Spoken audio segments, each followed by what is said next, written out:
Assalamualaikum warahmatullahi wabarakatuh. Sampurasun dulur, wilujeng sumping atau kepala wargi sadaya kanu mika cinta mika resep kana dongeng-dongeng Sunda gitunya. Kepala wargi dina wengi ieu sing kuring bade medar hiji dongeng atuh nepi carita ngeunaan mimiti ngadegna kerajaan Banten kagitu.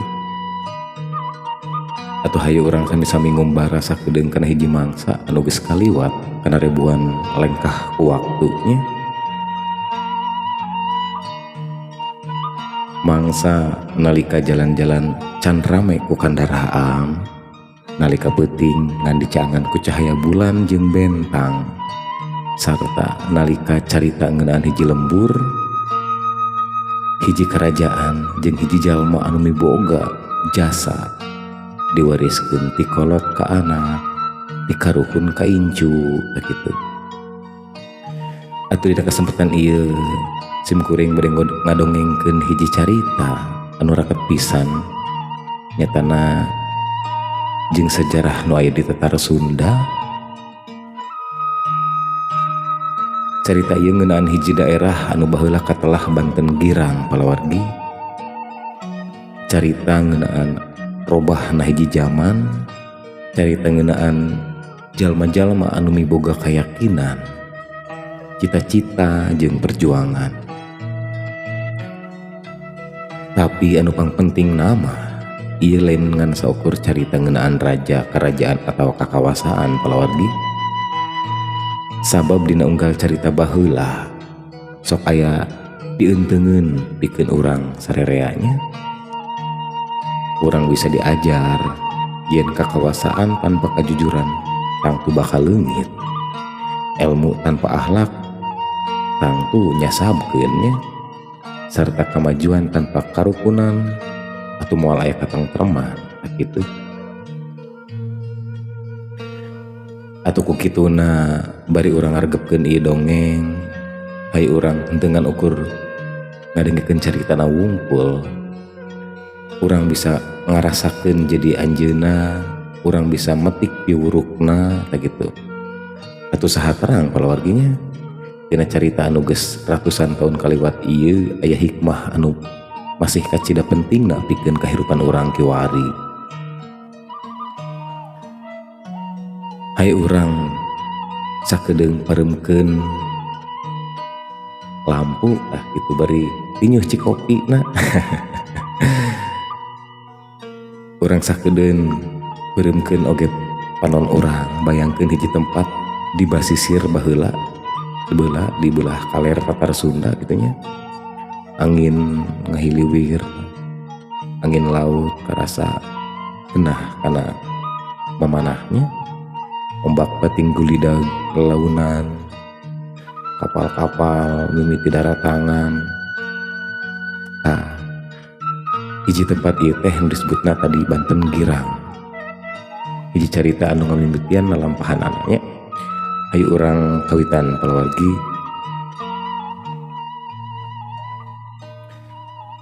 Palawargi baheula pisan samemeh Banten jadi ngahiji. Jadi hiji daerah anu rame ku padumuk jeung perdagangan. Di daerah ieu basisir kaler aya hiji nagara anu kawentar ngaranna nyaeta Banten girang. Nagara eta dipimpin ku saurang raja anu kacida wibawana.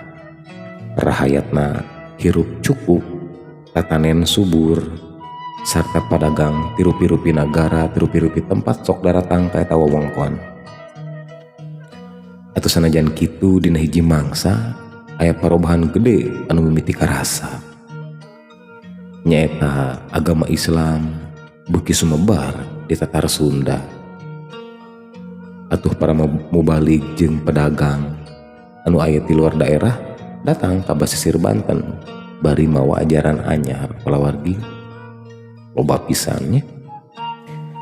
Atuh di antara jalma anu datang ka Banten eta aya saurang ulama anu kacida kawentarna nyaeta Kangjeng Sunan Gunung Jati.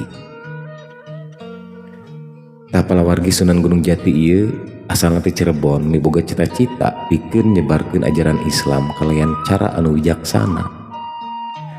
Anjeunna henteu maksa jalma pikeun nuturkeun ajaranana, tapi sabalikna anjeunna ngadeukeutkeun masyarakat, ngobrol, ngadengikeun kahirupan maranehanana gitunya, serta tangtung ngajarkeun kahadean. Lila beuki loba jalma anu kataji ku ajaran Islam palawargi. Dina hiji mangsa Sunan Gunung Jati nyarios kieu ka jalma-jalma nu aya di eta patempatan. Lamun hiji nagara rek maju, ieu lain kudu kuat ngan saukur kuat dina kakawasaanana. Rahayatna oge kudu hirup rukun, silih ajenan jeung miboga ilmu.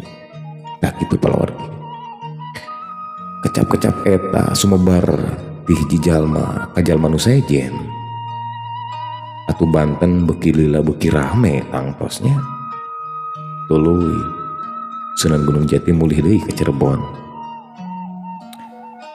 Saatosna Sunan Gunung Jati mulih ka Cirebon, Sunan Gunung Jati tuluy ngutus putrana anu wastana nyaeta Maulana Hasanuddin. Pikeun naon? Pikeun ngalaksanakeun tugas di Banten. Tuluy Maulana Hasanuddin datang ieu henteu salah ku jalma anu hayang ngarebut kakawasaan, tapi Maulana Hasanuddin datang pikeun diajar kana kaayaan masyarakat serta nyebarkeun agama, nyebarkeun ajaran anu ku manehanana diyakini.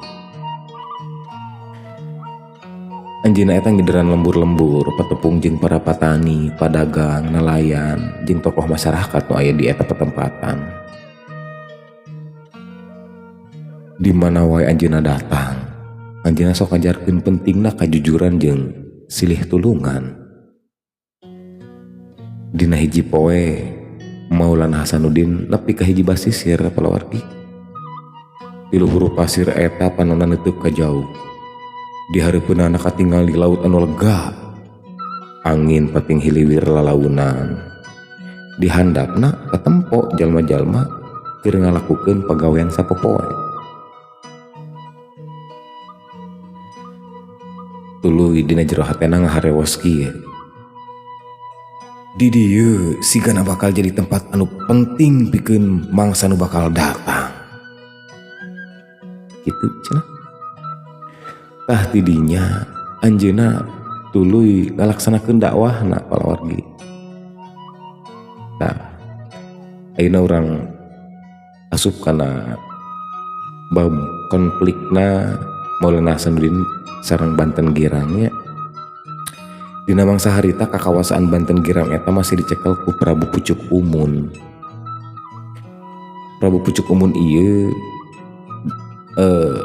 salah sahiji kokolot anu atanapi raja kerajaan Banten Girang. Prabu Pucuk Umun ieu miboga keyakinan jeung tradisi anu beda tangtosna jeung Maulana Hasanuddin. Nalika ningali ajaran Islam beuki sumebar, anjeunna ngarasa yen perubahan eta bisa mangaruhan kana kakawasaan jeung kahirupan kerajaanana gitu. Tuluy kaayaan mimiti tegang. Dina hiji waktu lumangsung pasamoan antara pihak Maulana Hasanuddin jeung pihak Banten Girang. Tuluy Maulana Hasanuddin nyarios kieu. Urang henteu datang pikeun ngancurkeun kahirupan nu geus aya. Urangan hayang ngajarkeun naon anu urang digawe dianggap hade. Lamun aya bedana, ulah nepi ka jadi alasan pikeun silih musuhan. Tah kitu. Tapi kaayaan geuninganan teu gampang palawargi. Beda pamadegan akhirna nyebabkeun pasoalan. Dina carita anu turun-temurun di masyarakat nyata Maulana Hasanuddin jeung Prabu Pucuk Umun di akhirna silih adu kekuatan. Tapi anu leuwih penting tina eta pasoalan teh nyaeta lain ngeunaan saha nu pangkuatna nya. tapi anu jadi tanda nyaeta mimiti robahna puseur kakawasaan nu aya di Banten. Tuluy dina babungadegna kerajaan Banten atau napi kesultanannya orang kesebutna Kesultanan Banten gitu. Jadi saenggeus sabaraha kejadian eta Maulana Hasanuddin Banten beuki meunang pangrojong ti masyarakat. Sabab tadi teh nyebarkeun kahadean silih asah silih asih silih asuh gitu nya ka masyarakat. Rahayatna sejahtera. Tuluy puseur kakaya kakuasaan teh anu anyar tuluy ngembangkeun aya di belahan wewengkon basisir nu aya di palihan kulon.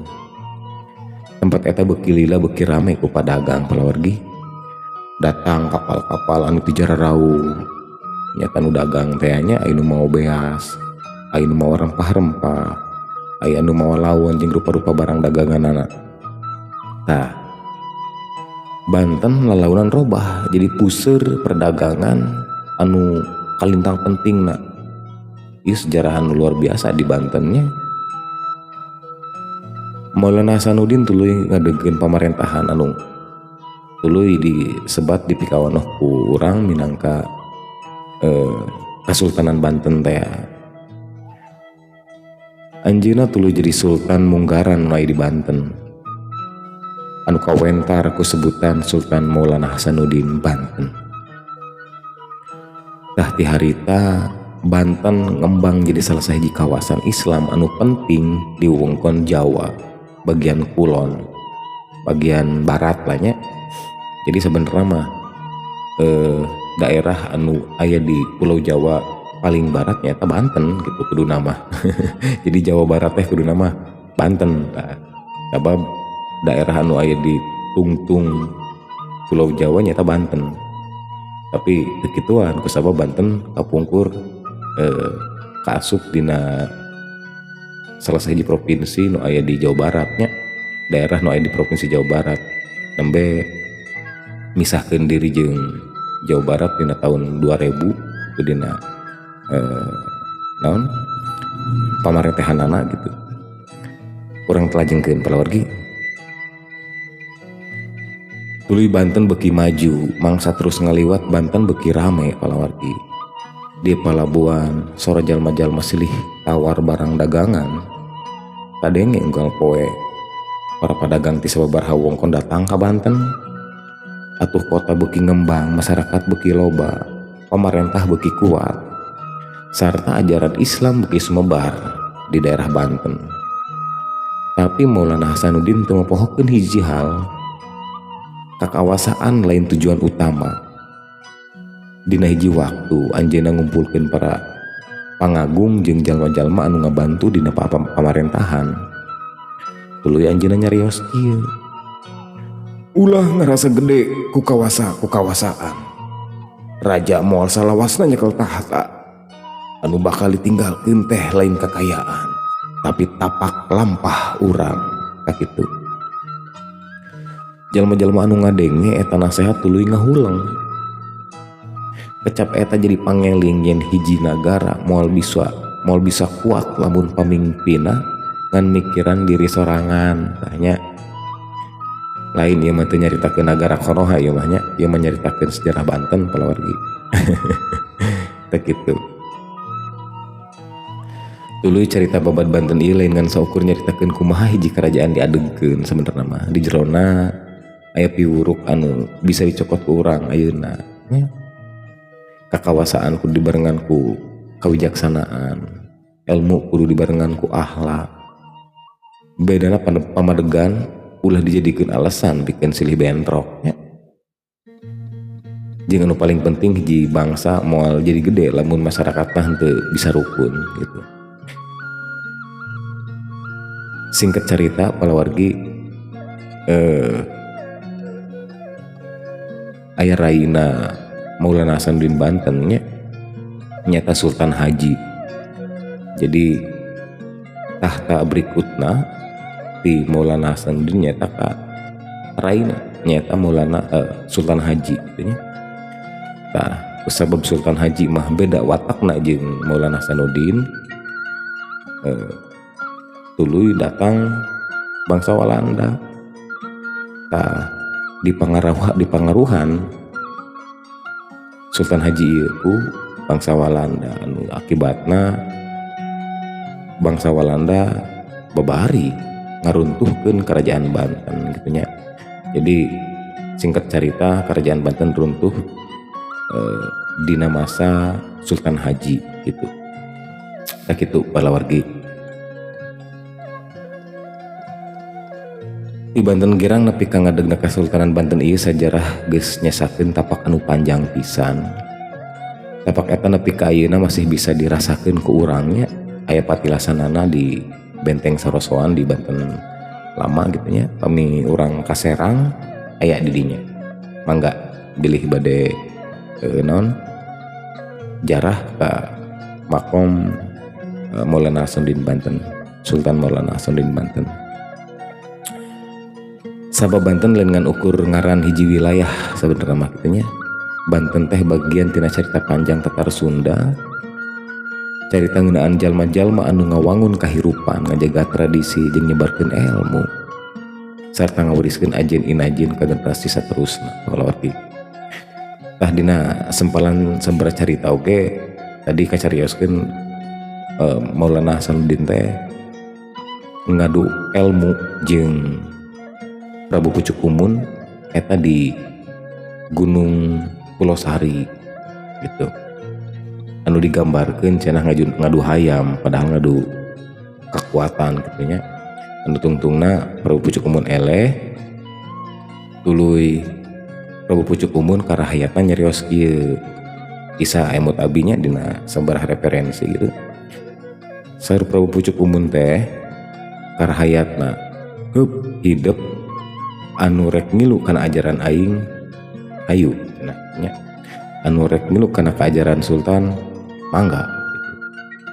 Tah cenah jeung cenah umatna kabagi dua.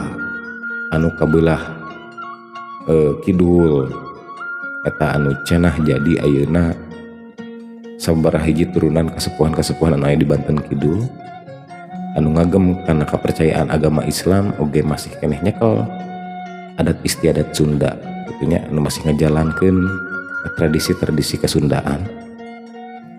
Tah anu sapalihna deui ka mana anu cenah ayeuna ngancikna di dulur-dulur Kanekes nyata di anu katelahna Baduy teh itu nya. Tah kitu. Tuluy Prabu Pucuk Umun ka mana cenah mangahiang ngaleungit gitu. Tah ayalah sabaraha referensi memang beda-beda versi hapunten bilih lepatna gitu nya. Mangga biasa di komentar dina kolom komentar kulawargi ieu masa penemu sim kuring sa kanyaho sim kuring gitu nya. Atuh salajengna panginten sim kuring nyuhunkeun dihapunten kulawargi. Artina cerita buat Banten ieu parantos singketna rengse diceritakeun tapi saestuna anu rengse teh ngan ukur carita piwurukna mah ulah nepi ka rengse dina hate urangnya sabab tina lampahan panjang Banten ieu urang diajar yen hiji tempat moal jadi gede ngan kusabab lega wilayahna, hiji kerajaan moal jadi kuat ngan kasabab kuloba prajuritna, jeung seorang pamimpin moal jadi mulia ngan kusabab luhur kalungguhanana. Anu ngajadikeun hiji bangsa mulia nyaeta jelma-jelma anu jujur, silih hormat, daek diajar, jeung daek ngajaga karukunan. Urang oge diajar yen bedana pamadegan henteu kudu jadi sabab pikeun silih pikangewa. Itu kalawarginya. Sabab beda teh geus jadi bagian tina kahirupan urang. Anu penting mah kumaha urang hareupanana eta bedana ku akal, ku ilmu, ku kasabaran, jeung ku hate anu pinuh ku kahadean tangtosna. Tah palawargi sadaya nu kusim kuring dipika hormat. Zaman ayeuna tangtu beda jeung zaman Banten girangnya. Urang geus hirup dina mangsa anu pinuh ku teknologi. Urang bisa ngobrol jeung jalma anu jauh ngan ukur ku hiji alat. urang bisa dengan ilmu dina sakedapan, tapi aya hiji hal anu teu meunang leungit dina kemajuan zaman nya tanaon ajen inajen diri jeung budi pekerti urang gitu nya. Sabab naon? Sabab jalma anu loba ilmuna tapi henteu boga akhlak cantang tuh bisa jadi jalma anu hade palawargi. Jalma anu luhur ku kalungguhan tapi resep ngarendahkeun batur oge cantang tuh dipikeresep ku masyarakat. Jeung jalma anu loba hartina tapi henteu daek nulungan sasama atuh cantang tuh hirupna pinuh ku kabagjaan. Ku kituna hayang urang nyokot hiji hikmah tina carita karuhun urang ieu, jadikeun ilmu pikeun nyaangan, jadikeun kekawasaan pikeun ngalayanan, jadikeun kebeungharan pikeun ngabagikeun, jeung jadikeun kahirupan urang pikeun mawa manfaat ka sasama tak kitu. Sabab sakumaha panjangna umur hiji jalma, hiji mangsa bakal datang nalika urang ninggalkeun dunya ieu palawargi. Nu bakal ditinggalkeun lain sabaraha lobana harta urang lain, tapi sabaraha luhur kelungguhan urang oge kahadean naon anu fungsi ku urang ditinggalkeun pikeun batur. Tah mugi carita babad Banten ieu henteu ngan saukur jadi dongeng anu kadengek ku ceuli, tapi jadi panggeuing anu nyentuh kana hate urangnya. Atau pamugi urang sadaya tiasa jadi generasi anu apal kana sajarahna, mikanyaah budayana, ngajenan atau urang karuhunana, sarta sanggup nyieun mangsa hareup anu leuwih hade.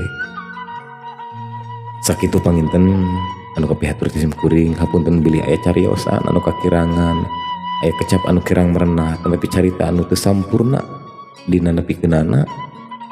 Nu hade mah iwal asalna ti Gusti Nu Maha Suci anu Maha Welas Maha Asih, atau kakirangan mah panginten ti diri kuring sorangannya.